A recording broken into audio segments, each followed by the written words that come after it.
దేవుని యొక్క వాక్య భాగంలో నుండి లూకాసు వార్త 2వ అధ్యాయం 8వ వచనం నుండి మరి 17వ వచనం వరకు ఉన్నటువంటి వాక్య భాగంలో ఉన్నటువంటి కొన్ని మాటల్ని మనం శ్రద్ధగా పరిశీలించుకుందాం.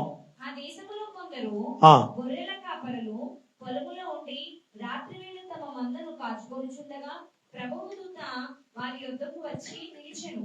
ప్రభువు మహిమ వారి చుట్టూ ప్రకాశించినందున వారు మిక్కిలి భయపడిరి. అయితే ఆ దూత, భయపడకుడి, ఇదిగో ప్రజలందరికీ కలుగబోవు మహా సంతోషకరమైన సువార్తమానము నేను మీకు తెలియజేయుచున్నాను. దావీదు పట్టణమందు నేడు రక్షకుడు మీ కొరకు పుట్టి ఉన్నాడు. ఈయన ప్రభువైన క్రీస్తు. దానికి ఇదే మీ కానవాలు. ఒక శిశువు పొత్తిగుడ్డలతో చుట్టబడి ఒక తొట్టిలో పట్టుకుని ఉండుట మీరు చూచెదరని వారితో చెప్పెను. వెంటనే పరలోక సైన్య సమూహము ఆ దూతతో కూడా నుండి సర్వోన్నతమైన స్థలములలో దేవునికి మహిమయు ఆయనకి ఇష్టలైన మనుషులకు భూమి మీద సమాధానమును కలుగును దేవుని స్తోత్రము చేయుచుండెను. తర్వాత 15, 16, 17 వచనాలు. తరువాత ఆ గొర్రెల కాపరులు జరిగిన ఈ కార్యమును ప్రభువు మనకు తెలియజేయించి ఉన్నాడు. మనము బెత్లెహేము వరకు వెళ్లి చూదుము రండని ఒకరితోనొకడు చెప్పుకొని త్వరగా వెళ్లి మరియను యోసేపును తొట్టిలో పండుకొని ఉన్న శిశువును చూచిరి. వారు చూచి ఈ శిశువును గురించి తమతో చెప్పబడిన మాటలు ప్రచురము చేసిరి. దేవుని స్తోత్రం, హల్లెలూయా. చిన్న ప్రార్థన చేసుకుని వాక్య భాగంలోకి వెళ్దాం. సర్వకృపాని దేవుని మా తండ్రి, ప్రేమ గల రాజా, నీకు వందనాలు. ఇదిగో ఈ యొక్క పరిశుద్ధ ఆదివారం మాకు ఇచ్చావు, అందరి బట్టి నీకు వందనాలు. ఇదిగో నీ మాటలను మేము ధ్యానిస్తూ ఉండగా మాతో మీరు మాట్లాడి నీ నామానికి మహిమ తెచ్చుకోమని, వినగలిగిన చెవిని, గ్రహించగలిగిన మనసును, సమ్మతి పుట్టించే ఆత్మను నీ బిడ్డలకు అనుగ్రహించమని, నీవే సహాయకుడు కృప చూపమని. ఇదిగో తండ్రి, నిద్రముతో అశ్రద్ధబద్ధం కలుగు చేస్తున్న ప్రతి విధమైనటువంటి బలైన స్థితులను యేసు నామములో బంధిస్తున్నాం. నీ కృప దయచేసి నీ నామములో తండ్రి ప్రతి ఒక్కరికి వినగలిగిన మనసు దయచేయమని యేసు నామమున అడుగుచున్నాం తండ్రి, ఆమేన్. హల్లెలూయా. చదవబడినట్లు లేఖన భాగం యేసు ప్రభు వారి జననం గురించి, అప్పుడే క్రిస్మస్ రోజు చదివేసేసిన వాక్య భాగం చదివేశారు ఏంటని ఇలాంటి ఆలోచనలు ఏమి పెట్టుకోవద్దు. చెప్పే మాటలను శ్రద్ధగా వినండి.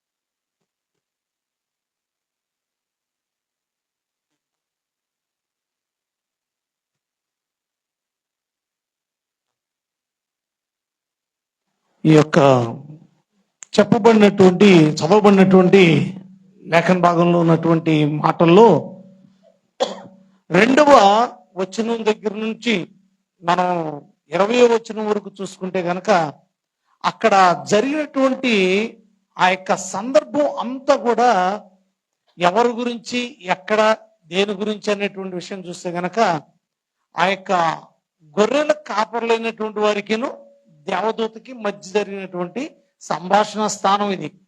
జాగ్రత్తగా గమనించండి సుమా. ఎందుకంటే యేసు ప్రభు వారి జననం గురించినటువంటి విషయం గురించి నేను 25వ తారీఖు చెప్పవలసిన మాట ఇప్పుడే చెప్పేస్తున్నాను అనుకోవద్దు. ఇక్కడ నేను చెప్పేటువంటి వర్తమానాన్ని జాగ్రత్తగా వినండి. ఈ యొక్క సంభాషణలో దేవదూతకి గొర్రెల కాపర్లకి జరిగినటువంటి ఈ సంభాషణలో నుండి గొర్రెల కాపరులైనటువంటి వారు ఏ విధంగా ఉన్నవారైనారు, ఎలాంటి వారుగా ఉన్నారు, ఏం చేశారు అనేటువంటి విషయాల్ని ఒకసారి మనం జాగ్రత్తగా గమనించి మనం ఎలా ఉన్నాము, ఏం చేస్తున్నాం అనేటువంటిది కూడా మనం పరిశీలించుకుందాం. ఎందుకంటే క్రిస్మస్ అనగానే మనకు గుర్తొచ్చేయి పండగలు, కేకులు, బహుమతులు, ఏమండి గిఫ్ట్లు ఇవ్వడం, ఇచ్చుకోవడం, షాపింగ్లు, మొత్తం అన్ని కూడా అన్నీ మనకు గుర్తొస్తాయి. కానీ మరి ఈ యొక్క మాటల్లో ఒకసారి గమనిద్దాం. ఎందుకంటే గొర్రెల కాపరులైనటువంటి వారు ఎలా ఉన్నారు. అమ్మా, ఇక్కడ దేవుని యొక్క సన్నిధిలో వాక్యాన్ని శ్రద్ధగా వినండి. నా ముందు మరి ఎవరు కూడా అలా ఇలా ఉండవద్దు. మంచిది. మరి రెండో అధ్యాయం 8వ వచనంలో మరి అక్కడ చూసినట్లయితే కనుక ఆ దేశమందు కొందరు గొర్రెల కాపర్లు పొలములో ఉండి రాత్రి వేళ తమ మందను కాచుకొనుచుండ్రి. ఎవరి మాట చూస్తున్నట్లయితే కనుక వారు మరి కొంతమంది కలిసి అక్కడ ఏం చేస్తున్నారంటే మందను కాసుకుంటున్నారు. ఈ మంద ఎటువంటిదిగా ఉంటుంది అంటే మరి చేలోకి తోలి వదిలిపెడితే కనుక అవి పడుకున్నంతసేపు బాగానే పడుకుని ఉంటాయి, పర్వాలేదు. కానీ ఒకటి లేచి బయలుదేరింది, ప్రయాణం మొదలుపెట్టిందంటే టక్క టక్క టక్క టక్కమని ఒక్కొక్కటి లేచిపోయి అది ఎందుకు వెళ్తుందో తెలియదు. ఈ మాత్రం లైన్ గా వెళ్ళిపోతా ఉంటాయి. ముందున్నటువంటిది ఏదన్నా ఉందా ఏంటి, అది దూకింది అనుకో, ఇది కూడా దూకేస్తా ఉంటది. అటువంటి స్వభావం కలిగినవి కాబట్టి గొర్రెలు అనేటువంటి అందుకుని ఏం చేస్తారంటే చుట్టూతా మరి కాపలా కాస్తూ ఉంటారు. ఈ యొక్క చలికాలంలో మరి ఎక్కువగాను వీరు ఎక్కువగా చలిమంటలు వేసుకుని ఉండేటువంటి వారు చాలా చోట్ల మనం పొలాల్లో వాటిల్లో మరి చూస్తూ ఉంటాం. ఎందుకంటే ఆ యొక్క గొర్రెల్ని పొలంలో కట్టడం అవి ఆ యొక్క దీని ద్వారా కొంచెం బలం రావడం అనేటువంటి జరుగుతుంది. కాబట్టి రైతులు ఎక్కువ చేస్తూ ఉంటారు ఆ పని. అలాగే వీళ్ళందరూ కూడా ఏం చేశారంటే అప్పటి కాలంలో గొర్రెలు కాపర్లందరూ కూడా మరి ఎలా ఉన్నారంటే కలిసి ఒక చోట ఉన్నటువంటి వారుగా ఉన్నారు. జాగ్రత్త గమనించండి. గొర్రెల కాపర్లందరూ కూడా కొంతమంది కలిసి ఒక చోట ఉన్నారు. అంటే కలిసి ఉండాలంటే విసుగు ఉండకూడదు. కలిసి ఉండాలంటే విసుగు ఉండకూడదు. ఎవడన్నా ఒక మాట చెప్తున్నాడు అనుకోండి, వీడు కూడా వినేవాడుగా ఉండాలి. కానీ వీడికి ఇంట్రెస్ట్ లేదనుకో, ఇసుకుందనుకో, ఏం మాట్లాడుతున్నావు, నేను రోజు నచ్చ పెడుతున్నావు అని అన్నాడు అనుకో, కలిసి ఉండగలుగుతారా? కలిసి ఉండలేరు. కలిసి ఉండాలంటే విసుగు అనేటువంటిది ఉండకూడదు. ఎవరైనా కానీ కలిసి ఉండాలంటే ఒకరు కుటుంబంలో కలిసి ఉండాలన్నా, ఒక చోట సంఘంలో కలిసి ఉండాలన్నా ఏముండకూడదంటే విసుగు అనేటువంటిది ఉండకూడదు. ఎందుకంటే వారు విసుకక వారందరూ కూడా ఏదేదో మాట్లాడుకుంటున్నారు. ఆడ మాట్లాడే ఈ మాట ఈ మాట మాట్లాడుతున్నటువంటి వారుగా ఉండి చక్కగా మరి కలిసి ఉన్నట్టుగా మనం చూస్తున్నాం. ప్రియమైన వారు జాగ్రత్త గమనించండి. ఎందుకంటే కలిసి ఉండడం అనేటువంటిది చాలా గొప్ప విషయం. ఏంటంటే ఒకరిని ఒకరు మరి గిట్టనటువంటి వారుగా ఉన్నటువంటి వారు, మరి అలాగే ఒకరి నుంచి ఒకళ్ళు ఏదేదో మరి చెప్పుకుంటూ మరి పని చేసేటువంటి సమయంలో ఆ చెప్పేటువంటి మాటల విషయంలో ఒకళ్ళు గిట్టనటువంటి వారుగా ఉండేటువంటి స్థానాలు చాలా ఉంటాయండి. దాని విషయంలో జాగ్రత్త గమనించండి. ఎందుకంటే కలిసి ఉండడం అనేటువంటిది చాలా ప్రాముఖ్యమైనటువంటి విషయం. అది అన్ని విషయాల్లోనూ దాన్నే ఐక్యత అన్నారు. మరి దాన్నే యూనిటీ అని కూడా ఇంగ్లీష్లో చెప్పడం జరుగుతుంది. ఐక్యత అనేటువంటిది చాలా అవసరం. ఒక కుటుంబంలో ఉన్నారంటే కనుక ఆ కుటుంబంలో ఉన్నటువంటి నలుగురు కలిసి ఒకే మాట మీద ఉన్నప్పుడు ఏ ఒక్కరు కూడా ఆ కుటుంబం గురించి ఎవరు మాట్లాడరు. కానీ మనం కలిసి ఉండడం అనేటువంటి స్థానంకి వచ్చేప్పటికి ఎప్పుడు కూడా ఫస్ట్ నుంచి కూడా బ్రిటిష్ వాళ్ళు మనకు నేర్పినటువంటి గొప్ప సూత్రం డివైడ్ అండ్ రూల్ కదా. ఆ రూల్ని అపవాదిగాడు దాన్ని దత్తత చేసేసుకున్నాడు. అందుకని ఏం చేస్తాడంటే మన యొక్క మైండ్ ప్రతి ఒక్కరిలోనూ కూడా ఏ ఒక్కరు కూడా ఏం చెప్పినా కానీ ఆ మాటలు మైండ్లో పెట్టుకోకుండా కలిసి ఉండేటువంటి ఆ స్వభావాన్ని ఏం చేస్తాడంటే మరి చెడగొట్టేటువంటి వాడుగా ఉన్నాడు. కాబట్టి ప్రియమైన వారు జాగ్రత్త. ఇక్కడి గొర్రెల కాపర్లందరూ కూడా ఎలా ఉన్నారంటే కలిసి ఉన్నారు. ఏ మాత్రం విసుగు లేకుండా కలిసి ఉన్నటువంటి వారుగా ఉన్నారు.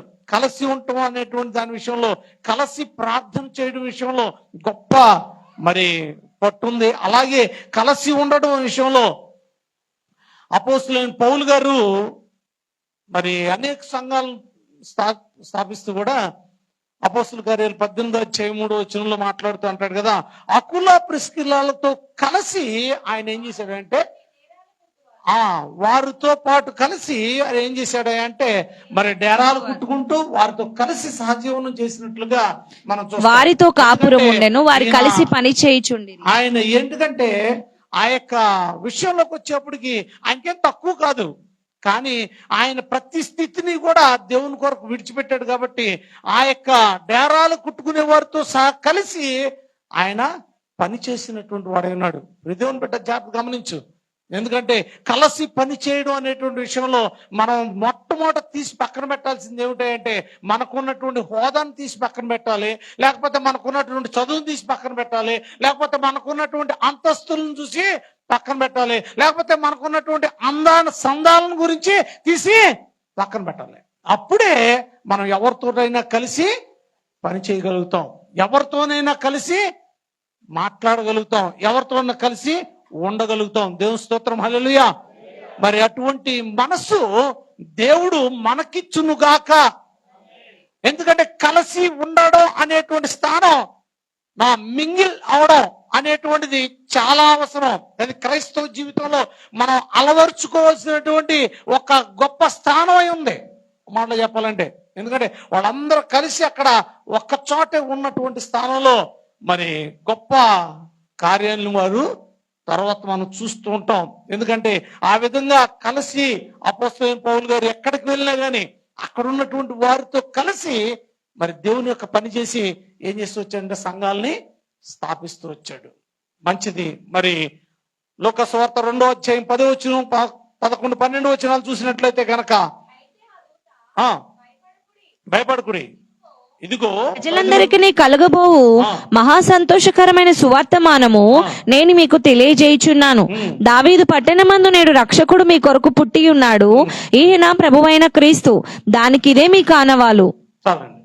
ఇక్కడ చూసినట్లయితే గనక 2వ విషయంలోకి వచ్చేప్పటికి ఆ యొక్క గొర్రెల కాపర్లైనటువంటి వారు ఏంటి అని చూసినట్లయితే అక్కడ మహిమను వారు చూసినటువంటి వారుగా ఉన్నారు. ప్రకాశవంతమైనటువంటి మహిమను చూశారు. అంటే వాళ్ళు ఇంతకు ముందు ఎప్పుడైనా చూసారంటే అంత వెలుగు ఇప్పుడు కూడా చూసి ఉండరు. అది మొదటిసారే కాబట్టి వారు దాన్ని చూసి ఏమయ్యారంటే భయపడ్డారు. ఫస్ట్ భయపడ్డారు. భయపడినా కానీ వారు ఏం చేశారంటే వారిలో ఉన్నటువంటి ఒక చక్కని గుణం చూడండి. ఏమిటంటే వారు వినయంతో ఆ దూత చెప్పే మాటలన్నీ విన్నారు. భయపడ్డాం అనుకోండి, అక్కడ నిలబడతావా? పరుగు తీస్తాం. భయం వచ్చిందనుకోండి, మనకేమైనా చెప్పేది మనకేమైనా వినపడద్దా? అసలు వినపడదు. కానీ ఈ యొక్క గొల్లలైనటువంటి వారు, ఈ యొక్క గొర్రెల కాపర్లైనటువంటి వారు చక్కగా ఏం చేశారంటే ఆ యొక్క మాటల్ని విన్నటువంటి వారుగా ఉన్నారు. చెప్పినటువంటి మాటలన్నీ కూడా శ్రద్ధగా విన్నటువంటి వారుగా ఉన్నారు. మనం కూడా మరి చాలా మాటలు వింటానే ఉంటాం. ప్రతి ఆదివారం వింటాం, టీవీల్లో వింటాం, అలాగే మధ్య మధ్యలో వచ్చేప్పుడు ప్రతి బుధవారం వింటాం, అన్నిసార్లు వింటానే ఉంటాం. కానీ ఎన్ని మాటలు విన్నటువంటి వారంగా ఉంటున్నామో మనం పరిశీలించుకోవాలి. ఎందుకంటే చాలా విషయాల్లో మనం విన్నటువంటి మాటలను బట్టి మరి భయపడినటువంటి వారుగా ఉంటే కనుక తొందరగా మర్చిపోతారండి. జాగ్రత్త గమనించండి. భయము అనేటువంటిది మనలోనికి వచ్చిందంటే మనం విన్నటువంటి ఏ మాట కూడా మనకి గుర్తుండదు. ఎందువల్లంటే భయము మనలో ఉన్నటువంటి ప్రతి ఒక్క భాగాన్ని కూడా ఏం చేస్తుంది అంటే ఆందోళనకు గురి చేస్తుంది. ఒక టెన్షన్ అనేటువంటిది మనలో రావడం వల్ల ఆ భయపడినటువంటి టైంలో ఏమి చెప్పినా కానీ అది గుర్తు ఉండదు. కానీ ప్రియమైన వాళ్ళారా జాగ్రత్త గమనించండి. ఎందుకంటే ఇక్కడ వారు భయపడినప్పటికీ కూడా, ఆ గొర్రెల కాపర్లైనటువంటి వారు భయపడినప్పటికీ కూడా ఏం చేశారంటే చెప్పే మాటల్ని చాలా వినయంతో విన్నటువంటి వారుగా ఉన్నారు. మన మాటలు ఏమైనా కానీ వినాలి అని అంటే కనుక వినయం కావాలి. వినయం లేకపోతే ఏ మాట కూడా మనం వినలేం. ఎందుకంటే ఎవరు చెప్పినా వినగలిగినటువంటి ఆ యొక్క వినయ మనస్సు అంటే మనం తగ్గించుకుని చక్కగా వినేటువంటి ఆ యొక్క మనసు మనకుంటే గనక ఎప్పుడైనా కానీ ఎవరు చెప్పినా కానీ మనం వినగలుగుతాం. దేవుని స్తోత్రం, హల్లెలూయా. మన ఇంట్లో చిన్న పిల్లలు ఉన్నారనుకోండి, వాళ్ళకి అప్పుడప్పుడే చక్కగా మాటలు వస్తున్నాయి అనుకోండి, వాళ్ళ మాటలు వినాలని ఎంతో ఆసక్తితో ఏంటి మళ్ళీ ఒకసారి చెప్పు, మళ్ళీ ఒకసారి చెప్పు అని చెప్పి మనం వింటామా వినవా? వింటాం. భలే హ్యాపీగా ఫీల్ అవుతాం ఆ మాటలు వినడానికి. పోనీ వాళ్ళకి ఏమన్నా మనకంటే గొప్ప జ్ఞానం ఏమైనా ఉందా, లేకపోతే మనకంటే అనుభవం కలిగినటువంటి వాళ్ళ, ఏమీ లేదు అక్కడ. కానీ ఆ మాటలు మనం వినటానికి ఇష్టపడినటువంటి వాళ్ళంగా మనం 1-3 సార్లు చెప్పించుకుని 2 సార్లు చెప్పించుకుని మనం వింటూ ఉంటాం. అలాగే ప్రతి ఒక్క విషయంలోనూ మనం వినే విషయంలో మనం ఆ యొక్క వినయ మనస్సు కలిగినటువంటి వారంగా మనం విన్నామంటే గనక అప్పుడు ప్రతి ఒక్కటి కూడా మనకి చాలా చక్కగా మరి ఉపయోగపడుతుంది. అది సామెతల గ్రంథం 11వ అధ్యాయం 2వ వచనంలో చెప్తూ ఏమంటున్నాడంటే, వినయము గల వారి యొద్ద జ్ఞానం ఉన్నది అని అంటున్నాడు. వినయము గల వారి దగ్గర జ్ఞానం ఉన్నదంట. మనం ఎప్పుడైతే వినయము కలిగినటువంటి వారంగా తొందరపడుకోకుండా మనం ఎప్పుడైతే చక్కగా మనం వింటామో అప్పుడు మనకేం పెరుగుతుందంటే జ్ఞానము పెరుగుతుంది. కాబట్టి అలాగే 18వ అధ్యాయం సామెతల గ్రంథం 12వ వచనంలోను 15వ అధ్యాయం 33వ వచనంలో కూడా ఘనతకు ముందు ఏముంటదంట, వినయముండును. 15వ అధ్యాయం 33వ వచనం, ఘనతకు ముందు వినయం ఉంటుంది. అదే ఘనతకు ముందు ఏముంటదంట, వినయం ఉంటుంది. కాబట్టి మనం వినయ మనస్సు కలవారమై ఎప్పుడైతే వింటామో అప్పుడు ఆ యొక్క స్థానం మనకి ఎక్కడ తీసుకెళ్తుందంటే ఒక చక్కని ఘనతకు తీసుకుని వెళ్తుంది. దేవుని స్తోత్రం, హల్లెలూయా. మరి ఆ యొక్క ఘనత పొందినటువంటి వ్యక్తులు మన బైబిల్లో ఎవరు ఉన్నారండి? వినయ మనస్సు విన్నటువంటి వారు, వినయ మనస్సు విన్నటువంటి వాళ్ళు. అబ్రహాం గారు ఎలా విన్నాడేంటి? ఏమండి, వినయంతో విన్నాడా? ఆయన చెప్పిన మాట, దేవుడు చెప్పినటువంటి మాటని వినయంతో అబ్రహాం గారు తీసుకున్నాడు. తీసుకుని ఎక్కడికి వెళ్తున్నావు ఏంటి, ఏమో నాకు తెలియదు, ఏ ఊరు తెలియదు, ఎటు వెళ్తున్నావు తెలియదు, ఏం చేస్తాకి వెళ్తున్నావు తెలియదు, ఏమీ తెలియదు. కానీ దేవుని మాటను మాత్రం చాలా వినయంగా తీసుకున్నాడు. చక్కగా తీసుకుని ఏం చేశాడంటే ఆ మాట ప్రకారం నువ్వు వెళ్ళి బయలుదేరు అన్నాడు. బయలుదేరి తిన్నగా రోడ్డు పట్టుకుని బయలుదేరాడు. దేవుని బిడ్డ జాగ్రత్త గమనించు, ఆయన ఎన్నడూ ఎప్పుడు ఎక్కడ కూడా సిగ్గుపడలేదు.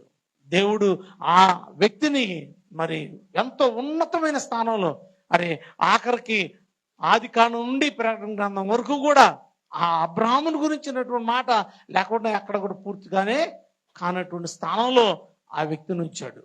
కాబట్టి ప్రియ దేవుని బిడ్డ జాగ్రత్త గమనించు, నువ్వైనా నేనైనా కానీ ఎప్పుడైనా దేవుని మాటను గనక మనం వినయంగా వింటే అప్పుడు దేవుడు ప్రతి ఒక్క విషయంలోనూ కూడా మనల్ని హెచ్చించేవాడు.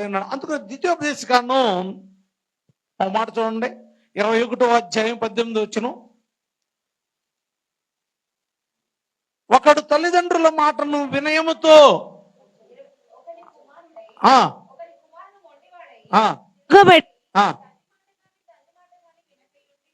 వారు అతని శిక్షించిన తరువాత అతడు వారికి విధేయుడు కాకపోయిన ఎడల అతని తల్లిదండ్రులు అతని అవని యొద్ద కూర్చుండి పెద్దల యొద్దకు అతన్ని తీసుకొని వచ్చి, మా కుమారుడైన వీడు మొండివాడై తిరగబడి ఉన్నాడు, మా మాట వినక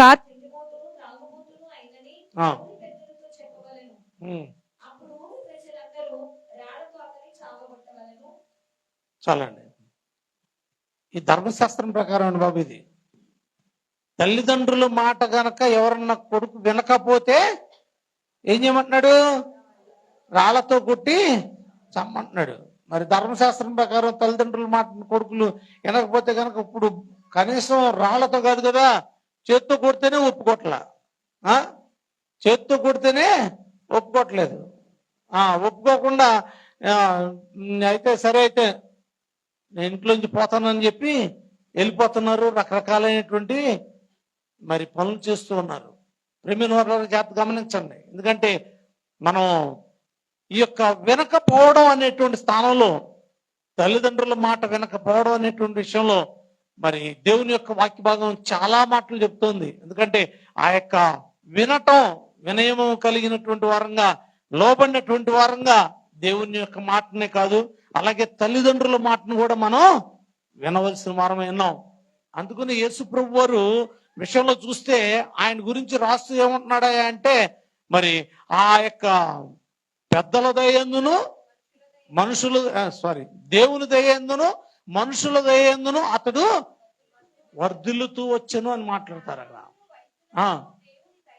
దేవుని దయందును మనుషుల ఎందుకంటే దేవుడు దేవదేవుడుగా ఆయన మనుషు రూపంలో వచ్చినటువంటి ఆయనే ప్రతి ఒక్క దాని విషయంలోనూ వింటూ ఆయన విధేయత చూపుతూ ఆయన ఎదిగినటువంటి వాడుగా ఆయన ఉన్నాడు. మరి మనం మన తల్లిదండ్రులకి మనం ఎటువంటి మరి వినయం గలవారంగా వాళ్ళ మాటలు చెప్పిన మాటలు వింటున్నాం. అంటే ఇక్కడ గొర్రెల కాపర్లు అయితే గనక చక్కగా చాలా వినయంగా దేవదూత చెప్పినటువంటి మాట అంతా కూడా విన్నటువంటి వారుగా ఉన్నారు. మరి ఏమాత్రం తొందర లేనటువంటి వారుగా మరి వాళ్ళు ఏ వ్యక్తి కూడా వచ్చి ఇంతవరకు ఎన్నడూ కూడా వాళ్ళతో అలాగా చెప్పనటువంటి స్థానంలో వాళ్ళు భయపడినా కానీ చాలా చక్కగా ఆ యొక్క దూత చెప్పినటువంటి మాటలన్నీ కూడా వింటూ వచ్చారు. మనం దేవుని యొక్క సన్నిధికి వెళ్తున్నాం, చాలా మాటలు వింటున్నాం, కానీ ఎటువంటి రీతిగా మనం తీసుకుంటున్నాం, ఎటువంటి వారముగా మనం జీవిస్తున్నాం అనేటువంటి విషయాల్ని మనం పరిశీలించుకోవాలి. ఎందుకంటే మనం దేవుని యొక్క బిడ్డలమై ఉన్నాం. ఆయన మరి చెప్పేటువంటి ప్రతి ఒక్క మాటని కూడా మనం ఎంతో వినయంతో వినవలసినటువంటి వారమై ఉన్నాం. దేవుని స్తోత్రం, హల్లెలూయా. మరి వినడం, మరి ఆ మాటలను గురించినటువంటి అవగాహన కలిగి ఉంటాం. మరి అటువంటి కారణాలు విషయాల్లోకి వచ్చేప్పటికి మనం ఎంత జాగ్రత్తగా ఉంటే అంత మంచిది. ఈ కాలంలో వినేటువంటి వారు చాలా రకరకాల మాటలు వింటున్నారు, రకరకాల మాటలు మనకు వినబడుతున్నాయి. కాబట్టి వాటి విషయాల్లో జాగ్రత్త కలిగి దేవదేవుడు మరి నీ కోసం నా కోసం వచ్చినటువంటి ఆ యొక్క సృష్టికర్త అయినటువంటి వ్యక్తి గురించి మాటల్ని ఒకసారి మనం ఎప్పుడు కూడా వాక్యానుసారంగా ఉన్నాయా లేదా అనేది ఎరిగి మనం వినవలసినటువంటి వారమేనో. ఈ మాటలు దేవుని యొక్క మాటల్ని వినడం అనేటువంటి విషయంలో ఒక మాట మీకు జ్ఞాపకం చేస్తాను. ఎందుకంటే నువ్వు దేవుని యొక్క మాట ఇప్పుడు వినడం గనక నువ్వు అలవాటు చేసుకుపోతే, దేవుని మందిరానికి వచ్చి నిద్రపోవడము లేకపోతే గనక అలా ఇలాగా అశ్రద్ధగా ఉండటము చేస్తే గనక ఏమవుతుంది అంటే దేవుని యొక్క స్వరం లేదా కడబూర ధ్వని నువ్వు వినలేవు. ఆ యొక్క వినే సమయానికి నువ్వేమవుతావు అంటే ఆ బూర శబ్దం వినకపోతే గనక ఎవరు కూడా తిరిగి లేవుతారండి. ఆ కడబూర శబ్దాన్ని మనం వినాలి. ఆ శబ్దం వినాలి అంటే మొట్టమొదట నీవు ఈ యొక్క దేవుని యొక్క మాట యొక్క శబ్దం నువ్వు వినే వ్యక్తిగా ఉండాలి. ఈ మాట వినడం అంటే ఏమిటో నీకు తెలియకపోయింది అనుకోండి, అప్పుడు ఆయన యొక్క కడబూర శబ్దం కూడా నీకు వినపడదు. ఎందుకంటే ఆ మాటను వినడం కోసం అందుకుని ప్రతి ఒక్క మాట వినుడి నా మాట వారు వినేళ్ళ ఎన్నో మాటలు ఏది ఆ యొక్క వారి యొక్క ప్రార్థన విని వారికి నేను మేలు చేస్తాను. ద్వితీయోపదేశకాండం 7వ అధ్యాయం 14వ వచనంలో మాట్లాడుతూ కూడా ఆయన అంటాడు అన్నమాట, వారు నా వైపు తిరిగి నా మాట వినిన ఎడల అని బోలని సార్లు చెప్తూ వచ్చాడు దేవదేవుడు. కానీ మనం వినకపోవడం వలన వచ్చే నష్టం ఏమిటంటే కడబర శబ్దాన్ని కూడా నువ్వు వినలేవు. కాబట్టి మీరు దేవుని బిడ్డ జాగ్రత్తగా నీ యొక్క ఆలోచనని ఒకసారి జాగ్రత్తగా పరిశీలించుకో. నువ్వు దేవుని యొక్క మాట విషయంలో మరి ఎటువంటి వ్యక్తిగా విసుకక మరి కలిసి ఉండేటువంటి వ్యక్తిగా ఉంటున్నావా లేదా? గొర్రెల కాపర్లు ఎలాగా కలిసి ఉన్నారో అలాగే మరి గొర్రెల కాపర్లు అక్కడ భయపడినా కానీ వినయంతో విన్నారు. మరి నీవు దేవుని యొక్క మాటను మరి వినయంతో స్వీకరించగలుగుతున్నావా, వినగలుగుతున్నావా? మరి 3వ మాటలో చూస్తే కనుక 2వ అధ్యాయంలోనే 15వ వచనంలో మాట్లాడుతూ అంటున్నాడు, అక్కడ చెప్తూ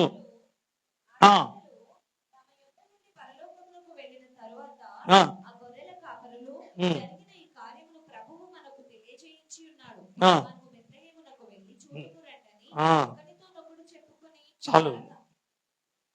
ఎందుకంటే ఇక్కడ చూసినట్లయితే గనక ప్రభువు వారికి తెలియపరిచిన దాని విషయంలో వాళ్ళు ఏమించారంటే విశ్వాసంతోనూ నమ్మకంతోనూ అక్కడి నుంచి ఏం చేశారంటే వారు బయలుదేరినటువంటి వారుగా ఉన్నారు. మాటలు చెప్పినప్పుడు ఆ మాటల్ని వారు ఏం చేశారంటే విశ్వసించారు. మొట్టమొదట విశ్వసించారు. ఆ విశ్వసించిన తర్వాత వారు నమ్మి బయలుదేరారు. అంటే విశ్వాసము నమ్మకం. విశ్వాసం ఏమిటి, నమ్మకం ఏమిటి? విశ్వాసం ఏంటి, నమ్మకం ఏంటి? రెండు ఒకటేనా? విశ్వాసము అనేటువంటి దాని విషయం నేను చెప్తూ వచ్చాను. ఎందుకంటే మనం దేవుని మీద ఉంచేటువంటి దాన్ని విశ్వాసం, నమ్మకం అనేది మనుషుడి మీద ఉండేటువంటిది నమ్మకం. అందుకని దేవదేవుడు మాట్లాడుతూ కూడా సంఖ్యాకాండంలో మాట్లాడుతూ మోషే నా ఇల్లంతట్లో నమ్మకస్తుడు అని చెప్పడం జరిగింది.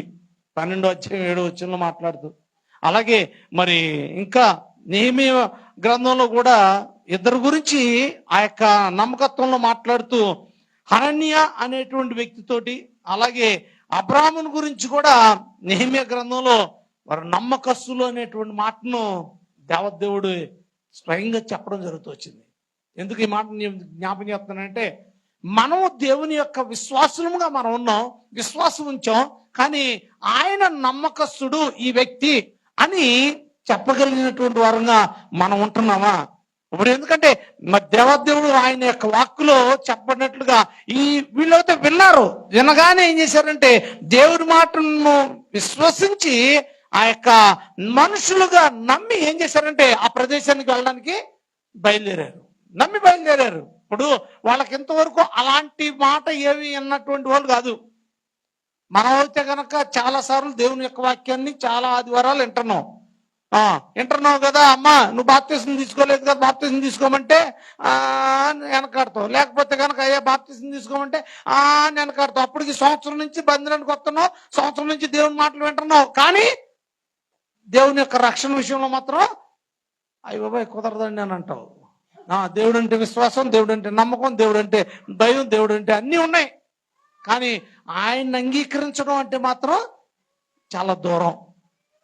ఇక్కడ చూసినట్లయితే మరి నమ్మకం అనేటువంటి స్థానంలోకి వచ్చేప్పటికి విశ్వాసం ఉంచినటువంటి వారుగా ఉండిపోలేదు. వాళ్ళు విన్నటువంటి వారుగా ఉండిపోలేదు. వారు ఏమాత్రం కూడా మరి ప్రతి ఒక్క విషయం కూడా విని వెంటనే ఏం చేశారంటే ఆ ప్రదేశం నుండి బయలుదేరి వెళ్ళినటువంటి వారు ఉన్నారు. ప్రియమైన వారులారా జాగ్రత్తగా గమనించండి. ఎందుకంటే విశ్వాసం గురించినటువంటి మాటలు చూస్తే మన బైబిల్ గ్రంథంలో చాలా విశ్వాసాలు ఉన్నాయి. అల్ప విశ్వాసం ఉంది, అలాగే మరి ఇంకా బలమైనటువంటి విశ్వాసం ఉంది, అలాగే మృతమైన విశ్వాసం ఉంది, అలాగే మరి సిద్ధమైనటువంటి విశ్వాసం ఉంది, అలాగే మరి ఇంకా చూసుకున్నట్లయితే పరిశుద్ధమైనటువంటి విశ్వాసం అని, అలాగే చాలా విశ్వాసాలు ఉన్నాయి బైబిల్ గ్రంథంలో. మరి మనం విశ్వాసం కలిగి ఉన్నటువంటి వారముగా ఉంటూ దేవుల్లో మరి దేవుడు మనం చూసినప్పుడు ఆయన గురించిన నమ్మకత్వం మనలో కనబడకపోతే, మరి ఇక్కడ దేవదేవుడు వారిని గురించిన స్థానంలో మనం చూసుకుంటే కనుక మనం ఎటువంటి నమ్మకత్వాన్ని కలిగి ఉంటున్నాం దేవుడు అంటే? దేవుని పని విషయంలో ప్రియమైన వారులారా జాగ్రత్త గమనించండి. చాలా మంది పేరుకి మాత్రం విశ్వాసులు, ఆ విశ్వాసం కలిగినటువంటి వారుగా దేవుని యందు నమ్మకత్వం, దేవుడు మనం చూసినప్పుడు వాళ్ళ నమ్మకత్వం అనేటువంటిది కనబడనటువంటి వారుగా ఉండేటువంటి స్థానాలు. కాబట్టి ప్రియమైన వారులారా జాగ్రత్త గమనించండి. ఇక్కడ గొర్రెల కాపర్లు అయితే గనక వారు విశ్వాసం ఉంచినటువంటి వారు ఉండి వారు నమ్మకంతో దూత చెప్పిన మాటని విన్నటువంటి వారుగా వెంటనే అక్కడి నుండి బయలుదేరి వెళ్ళినటువంటి వారు ఉన్నారు. అందుకనే అబ్రహాం గారిని విశ్వాసులకు తండ్రి అని పేర్చబడ్డారు. ఎందుకంటే ఆయన దేవుని మాట మీద విశ్వాసం ఉంచి నమ్మాడు. వెంటనే నువ్వు బయలుదేరి వెళ్ళు అంటే బయలుదేరాడు.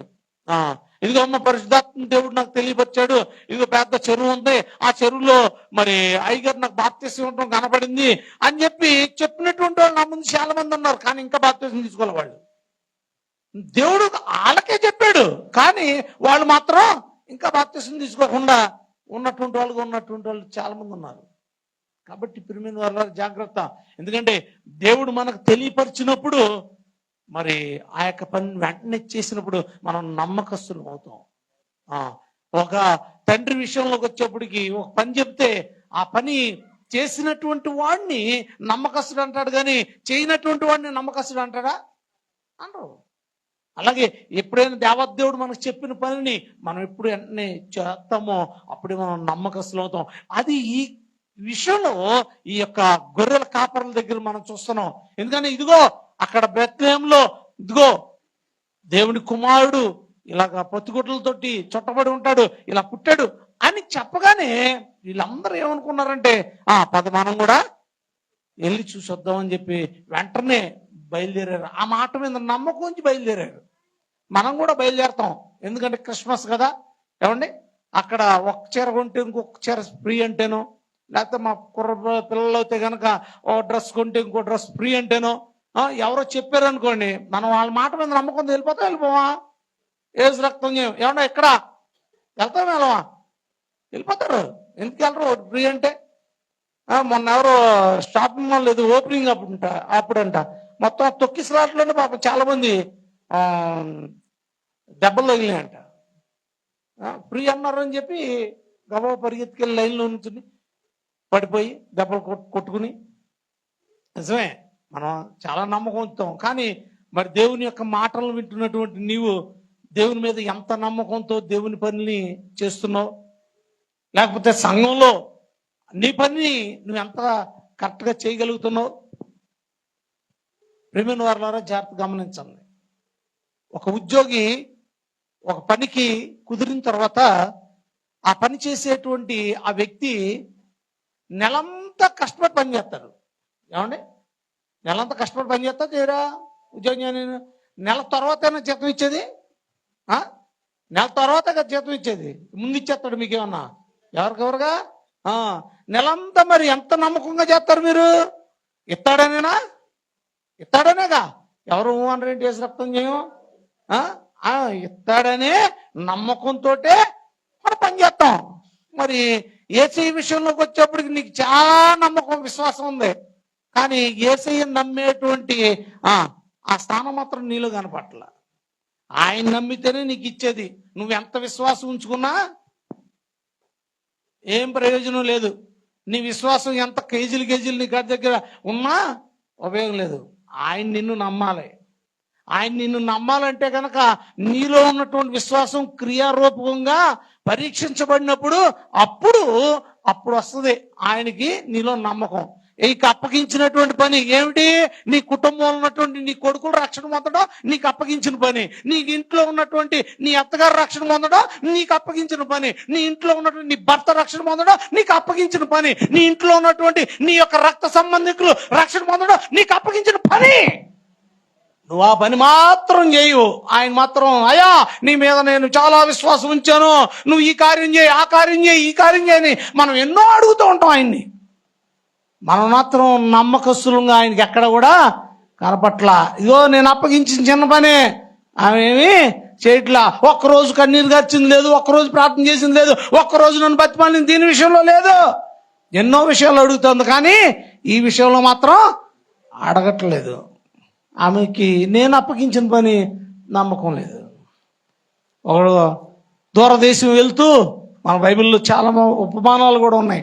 దూరదేశం వెళ్తూ అంట ఒకడికి 5 దీనారాలు ఇచ్చాడంట, ఒక 2 దీనారాలు ఇచ్చాడంట, ఒకడికి 1 తలాంతులు దీనారాలు ఇచ్చాడు. ఇచ్చినటువంటి వాడు ఏం చేశాడంటే 5 ఇచ్చినోడు ఇంకో 5 సంపాదించాడంట, 2 ఇచ్చినోడు ఇంకో 2 సంపాదించాడంట, 1 ఇచ్చినోడు ఏం చేశాడంట? పూడ్చిపెట్టాడంట. మనం లాస్ట్ తరగతి మంది, కనీసం ఏమాత్రం లేదు. ఏసు రక్తం చేయం. అమ్మా కుర్చీ బాగున్నట్టు ఉంది, చల్లగా ఉన్నట్టుంది వాతావరణం కూడా. ఎందుకంటే ప్రియమైన వారు జాగ్రత్త గమనించండి. మనం దేవుని యందు విశ్వాసం ఉంచినటువంటి వరంగా దేవుడు మనం నమ్మేటువంటి స్థానంలో మీరు నిలబడాలని కోరుకుంటున్నాం. ఇక్కడ గొర్రెల కాపరులు నిలబడ్డారండి. దూత చెప్పగానే వెంటనే బయలుదేరారు. సరే అయితే మనం కూడా వెళ్ళి చూసొద్దాం అని చెప్పి బయలుదేరినటువంటి వారు ఉన్నారు. మరి ఏదైనా కానీ దేవుని యొక్క మాటలు చూస్తే కనుక మనం ఎలాగా నమ్మకమైనటువంటి వారంగా మనం ఉంటున్నాం. దేవుడు చూస్తాడు, మందిరానికి వెళ్తాం, ఆదివారం వస్తాం, ఆయన చూస్తున్నాడు, ఓకే రైట్, ఆయన చూడడం కోసం మనం వస్తాం అంతే.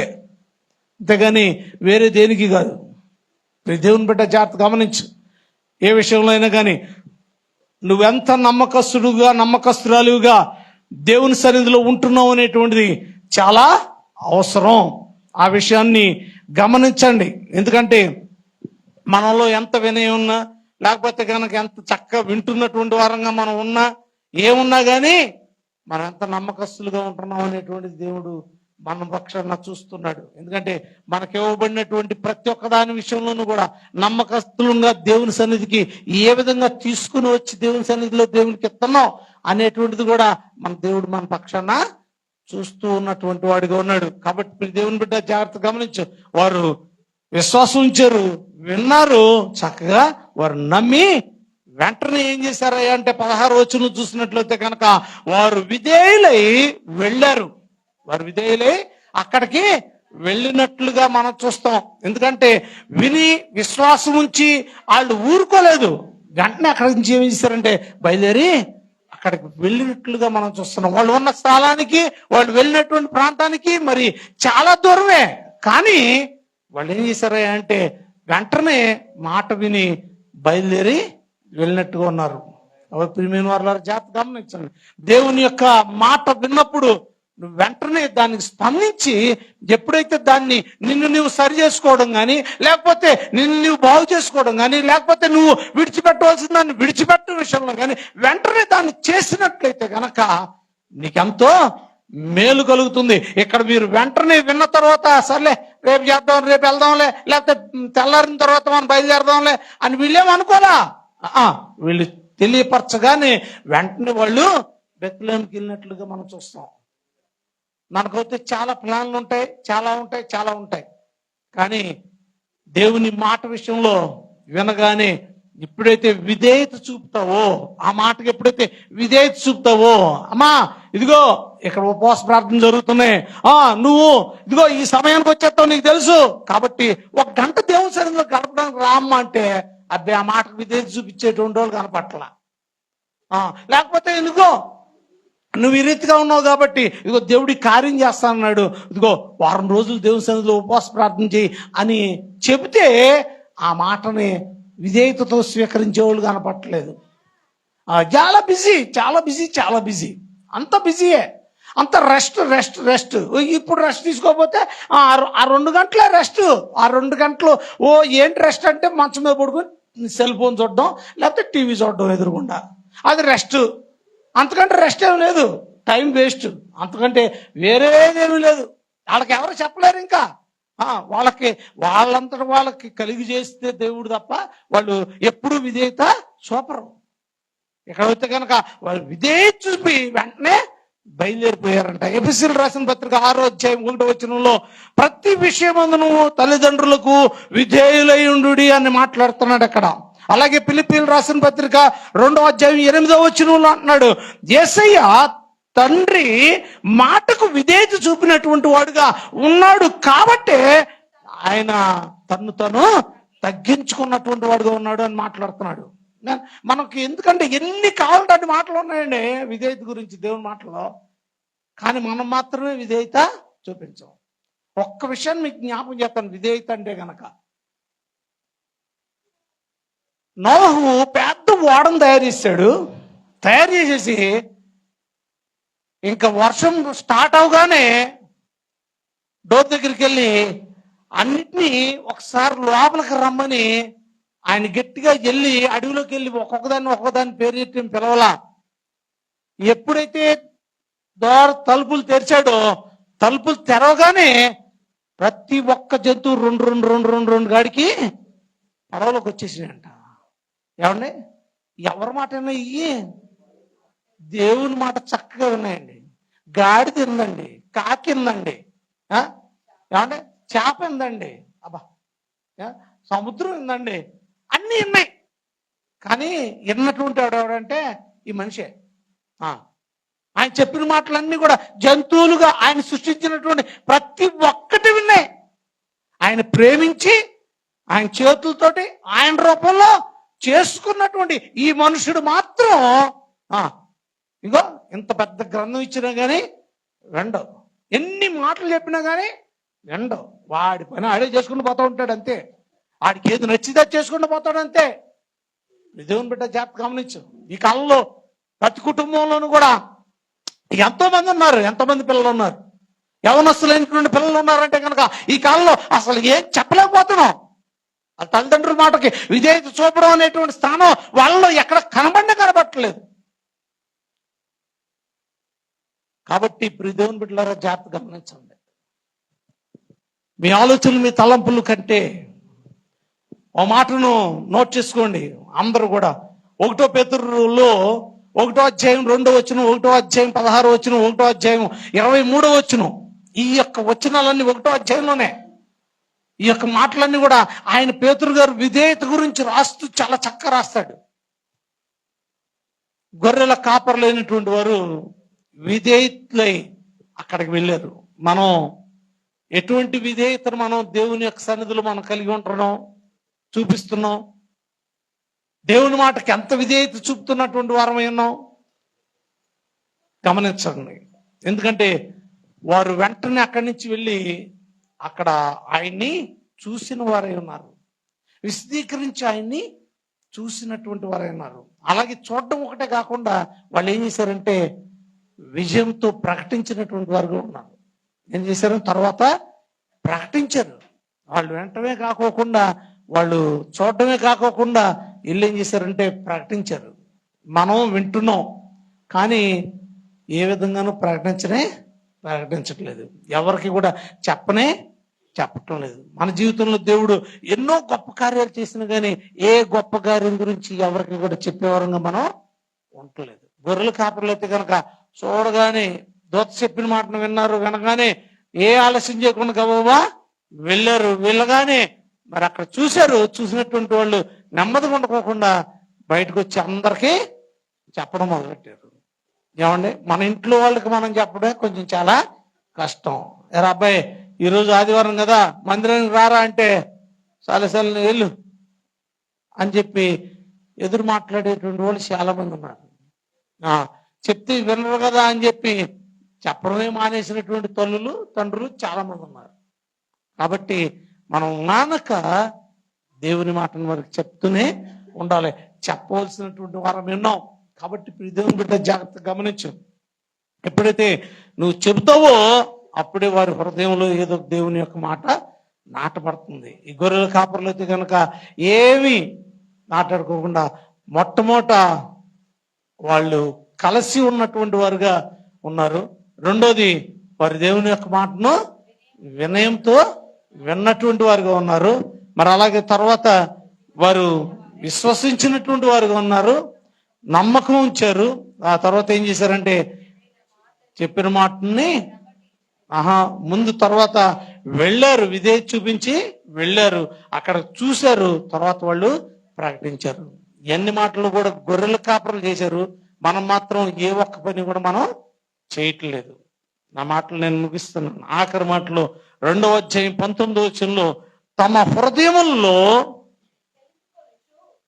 తలసుకొనుచు వారందరూ కూడా ఎంతో వారి హృదయంలో ఏం తెలుసుకుంటున్నారంట, ఆ యొక్క మాటలన్నింటినీ కూడా తలపోసుకొంచు ఏం చేస్తూ వచ్చారా అంటే చాలా భద్రంగా ఉన్నారు. దేవుని మాటలను నువ్వు తలపోసుకుంటూ ఉంటేనే నీకు భద్రత. దేవుని మాటలను తలపోసుకోకపోతే కనుక, అంటే తలపోసుకోవడం అంటే జ్ఞాపకం తెచ్చుకోవడం, ఆయన చేసినటువంటి మేలుని జ్ఞాపకం తెచ్చుకోవడం, లేకపోతే ఆయన చేసినటువంటి కార్యాలని ఇంకొకరితో పంచుకోవడం, ఇటువంటి పని నువ్వు చేస్తే అది నీకెంతో భద్రతను కలుగు చేస్తుంది. దేవుని స్తోత్రం, హల్లెలూయా. మరి గొర్రెల కాపర్లు అయితే మాత్రం చాలా చక్కగా ఆయన మాటలు విన్నారు, చక్కగా వెళ్ళారు, చక్కగా లోబడ్డారు. మరి నువ్వు నేను ఎటువంటి విధేయత చూపుతున్నావు, ఎలా వింటున్నావు? కాబట్టి ఒకసారి మనం పరిశీలించుకుందామండి. గొర్రెల కాపర్లు బెటర్ ఏమో అనుకుంటాం మనకంటే. మనం ఎలా ఉంటున్నాం, ఏ విషయాల్లో ఎలాగా జీవిస్తున్నాం అనేటువంటి విషయాలని మనం పరిశీలించుకుంటే మనం ఒక్కొక్క చోట ఎలా ఉంటున్నాము అనేటువంటి విషయం కూడా మనకి చక్కగా తెలుస్తుంది. ఎందుకంటే ఆ వారిని బట్టి మనం ఆలోచించి చూసినప్పుడు మనలో ఎక్కడ విధేయత ఉండలేదు అనేటువంటిది, అవిధేయులుగా ఎక్కడ ఉంటున్నాము అనేటువంటిది మనం పరీక్షించుకుంటే, ఇదిగో ఆయన యొక్క శరీరము రక్తం మనం తాకడానికి మనం వెళ్ళే ముందు మనం ఎటువంటి విధేయత మనలో ఉంది, మరి ఎటువంటి విధేయులుగా మనము పరిశుద్ధపరచబడినటువంటి దేవుని యొక్క రక్తాన్ని తాకడానికి మనం యోగ్యత కలిగినటువంటి వారమై ఉన్నాము అనేటువంటిది మనం పరీక్షించుకోవాల్సిన వారమై ఉన్నాం. దేవుని మాటను వింటున్నాం కానీ మరి విడిచిపెట్టేవారని ఉంటున్నామా? ఆ గొర్రెల కాపరులు వెంటనే లేచెల్లి బెత్లెహేంకి వెళ్ళి వారిని చూసినట్లుగా మనం కూడా ఆ పనిని మనం చేయగలుగుతున్నామా? మనం ఏ విషయంలో దేవునికి నమ్మకస్తులుగా ఉంటున్నాం, ఏ విషయంలో దేవుని నమ్మకస్తులుగా లేనటువంటి వారంగా ఉంటున్నాం? ఒకసారి మనల్ని మనం పరీక్షించుకుందాం. ఆయన శరీరం రక్తం నీ ముందే ఉంది, మోకరించు, దేవుని వైపు చూడు, ప్రార్థన చేసుకుందాం. దేవుడి కొద్ది మాటలు దీవించి ఫలింప చేయను గాక. ఆమేన్. హల్లెలూయా. అందరూ కూడా మోకరించండి, ప్రార్థన చేసుకుందాం. మనం దేవుని సన్నిధిలో అడుగుదాం. మనల్ని ఆయన ఎంతో ప్రేమించి ఈ సమయాన్ని ఇచ్చాడు. క్రిస్మస్ మాసంలో మరి మనల్ని ప్రవేశపెట్టి ఆయనకి ఇష్టలైనటువంటి బిడ్డలుగా మనల్ని ఉంచినటువంటి వాడు ఆయన.